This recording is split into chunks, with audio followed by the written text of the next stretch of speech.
Et s'il suffisait de s'imaginer cette prise délicate, ce lancer franc, cette balle de match pour réussir le geste parfait. Répéter le mouvement, encore et encore, jusqu'à ce qu'il devienne une seconde nature. C'est la routine des athlètes de haut niveau en quête de performance.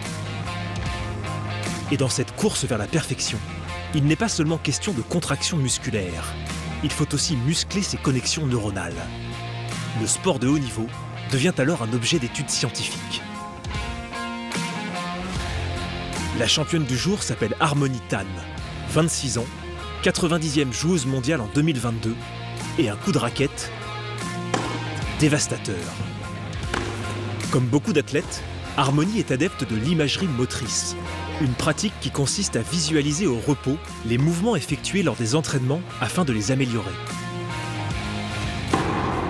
Souvent, je le fais quand je suis off, au repos, pour pouvoir visualiser le coup, par exemple, que je veux travailler en coup droit, en revers ou au service. Plus on le fait, mieux on arrive à l'exécuter sur le terrain, donc il faut le faire vraiment tous les jours.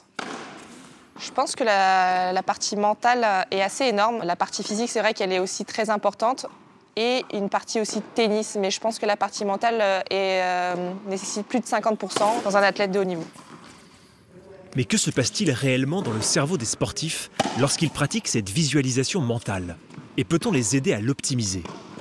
C'est l'objet de l'étude menée par Camille Jeunet-Kellway, chercheuse en neurosciences au CNRS.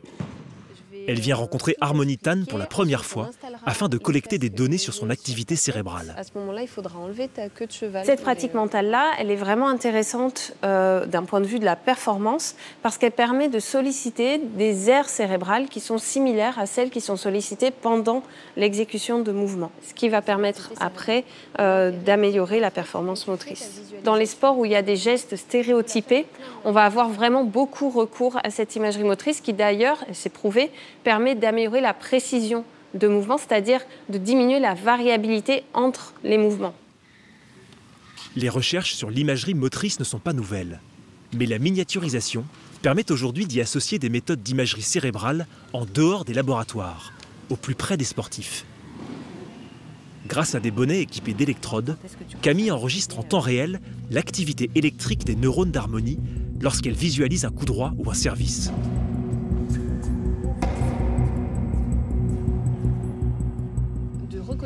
La scientifique travaille sur le neurofeedback, une méthode permettant aux sportifs d'optimiser leur performance mentale sur le long terme grâce à un logiciel spécialement développé. Il y a plusieurs moyens de faire de l'imagerie motrice. Une première manière, c'est de faire ce qu'on appelle de l'imagerie motrice visuelle. Dans ce cas-là, ce que l'on fait, c'est que l'on visualise des mouvements. C'est notre cortex visuel qui va être principalement impliqué, donc le cortex visuel qui est situé à l'arrière du cerveau. Il y a une seconde façon qui est de faire de l'imagination kinesthésique, ce qui veut dire, quand on imagine le mouvement, se remémorer toutes les sensations liées à ce mouvement, sensations de pression, de température, etc. Et ce type d'imagerie-là va être associé à une modulation d'activité au niveau du cortex sensorimoteur. Et c'est cette modulation d'activité au niveau du cortex sensorimoteur qui va permettre d'avoir un effet bénéfique sur la performance motrice. C'est pour ça qu'il est important de guider les athlètes vers ce type d'imagerie motrice kinesthésique de manière à optimiser l'impact de l'entraînement cognitif sur la performance motrice. Pour analyser les données collectées sur Harmony Tan, direction l'INSIA, un laboratoire de neurosciences interdisciplinaires situé à Bordeaux. Il héberge une plateforme d'analyse du mouvement humain.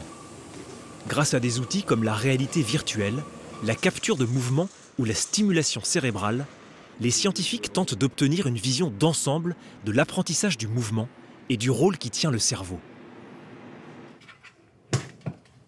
C'est ici que sont regroupées les données collectées par Camille et son équipe sur les différents sportifs qui participent à cette étude.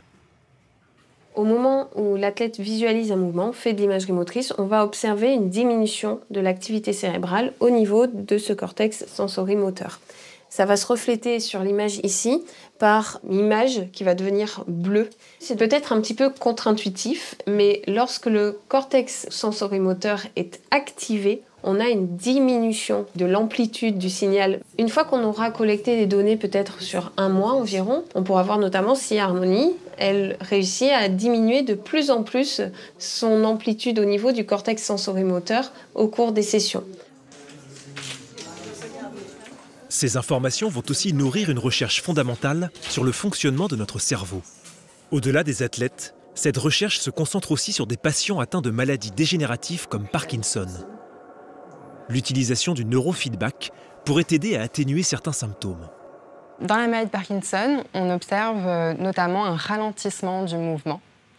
Et il y a certains rythmes détectables par électroencéphalographie qui sont corrélés à la vitesse du mouvement. Ce qui fait qu'en venant les moduler, par exemple avec l'entraînement par neurofeedback, on peut potentiellement améliorer les symptômes moteurs de la maladie de Parkinson. En attendant de voir le dispositif de neurofeedback étendu au-delà du domaine sportif, l'équipe de recherche a convié des coachs, des fédérations et des médecins à contribuer au développement de ce projet. En identifiant les besoins sur le terrain, les scientifiques espèrent concevoir des processus d'entraînement qui soient le plus adaptés possible aux athlètes. De quoi aborder les Jeux Olympiques de Paris 2024 avec un mental toujours plus affûté.